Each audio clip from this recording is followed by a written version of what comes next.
magandang araw po mga Kapinoy. Kamusta po kayo? Ano? Magandang umaga, tanghali, hapon, gabi. Kahit saang parte ng mundo kayo ngayon nandun. Ngayon po ay araw ng Sabado. Ano? Natatanong nyo bakit ako nag-vlog ng Sabado. Ngayon po ay pauwi na ako ng bahay. Ano? Medyo nagtrabaho ka tayo ngayong Sabado dahil kailangan mag-overtime ang mga tao. So, kailangan nandito.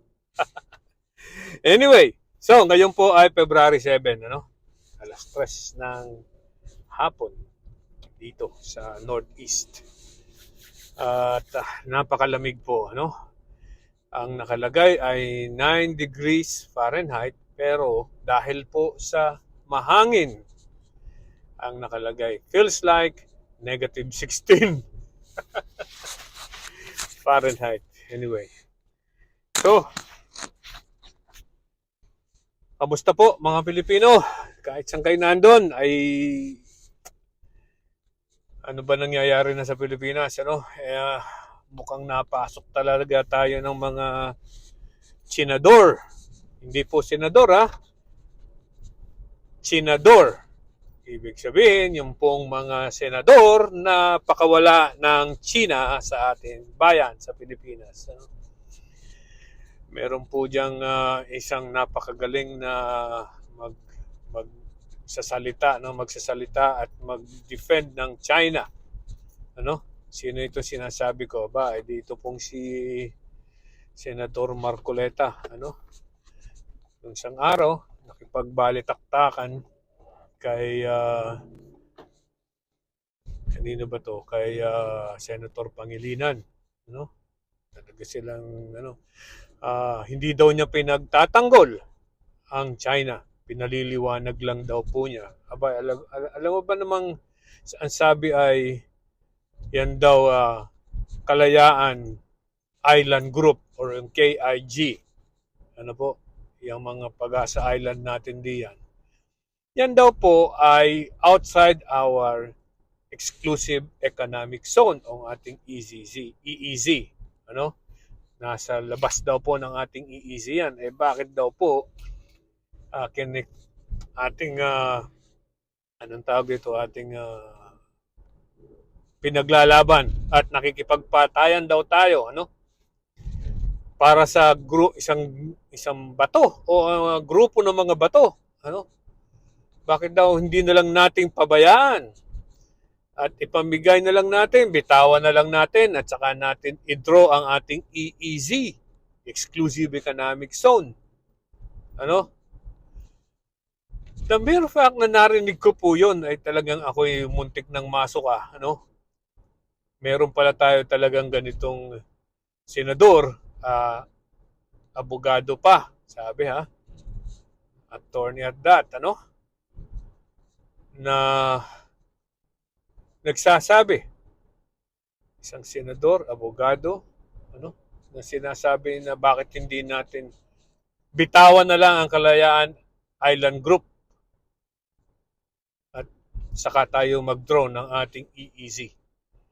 Alright? Mukha pong itong si Senator Marcoleta, mukhang hindi talaga alam anong kanyang pinagsasabi, ano? Para lang makadakdak, baka po ano? At alam niyo na, baka nagpapalakas sa mga kanyang amo na China, ano?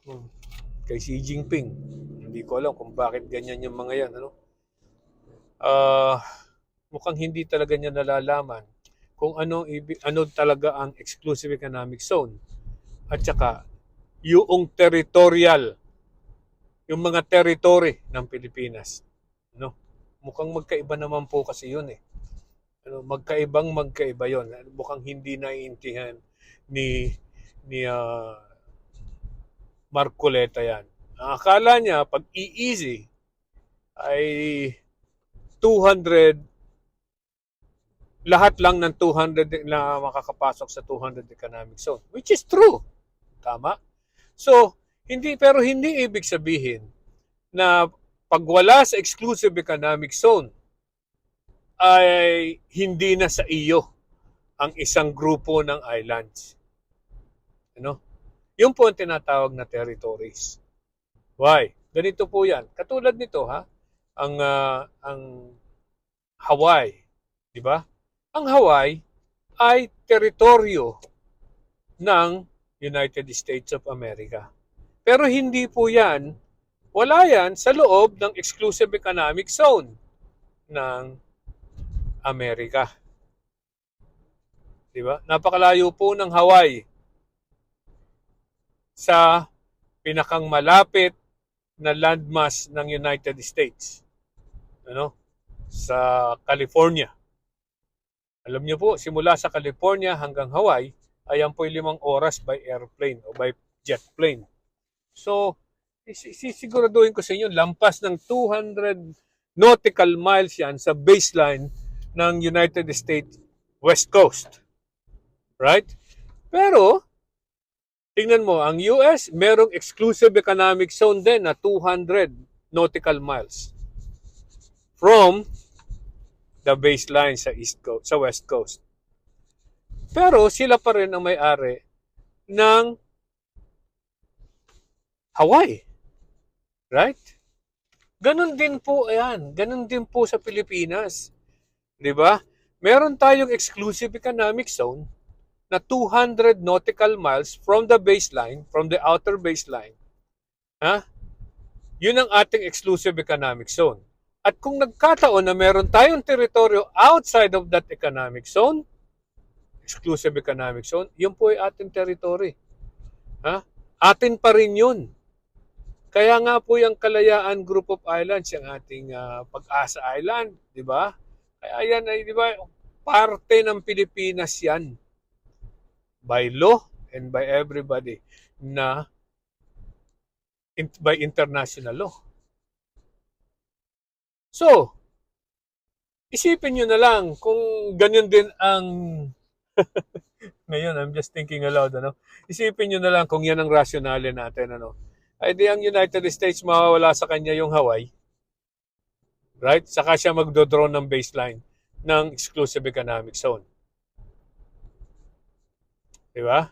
So, yun po ang pagkakaiba. Ito po si Marcoleta, mukhang hindi niya naiintindihan yung sinasabi niya yun. No? Hindi talaga.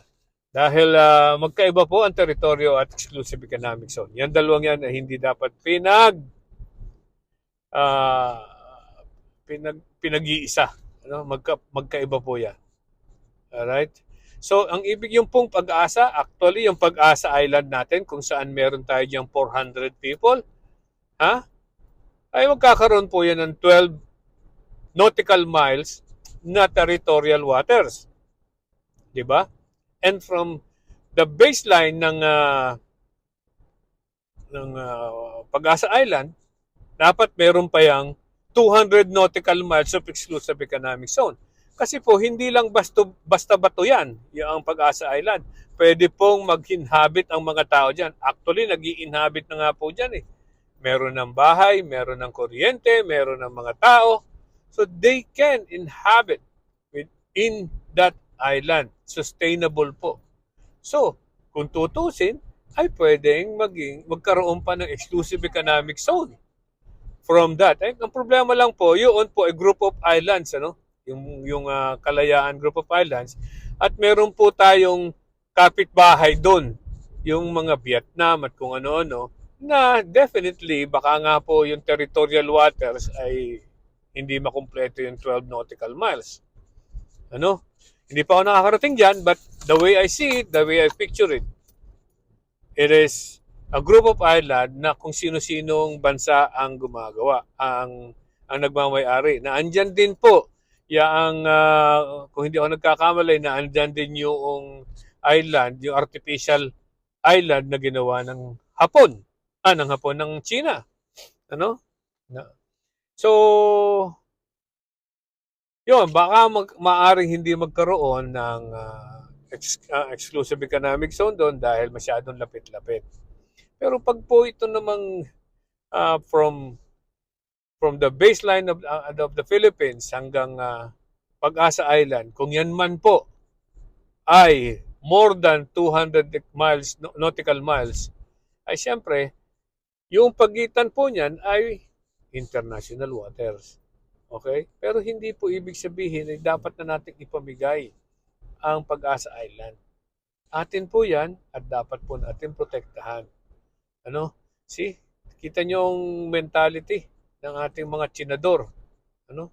Chinador. Yan. Hindi senador. Chinador. Yan. Gusto nilang ipamigay sa kanilang mga amo ang mga teritoryo natin. Di ba? Ay, yan na ho ang napapala natin sa kaboboto sa mga taong unang-una hindi alam ang nangyayari sa batas, hindi alam ang batas, hindi alam ang nangyayari sa paligid nila. Padalawa, wala po sa Pilipino o sa Pilipinas ang kanilang loyalty. Okay? Magandang araw po. Bye-bye!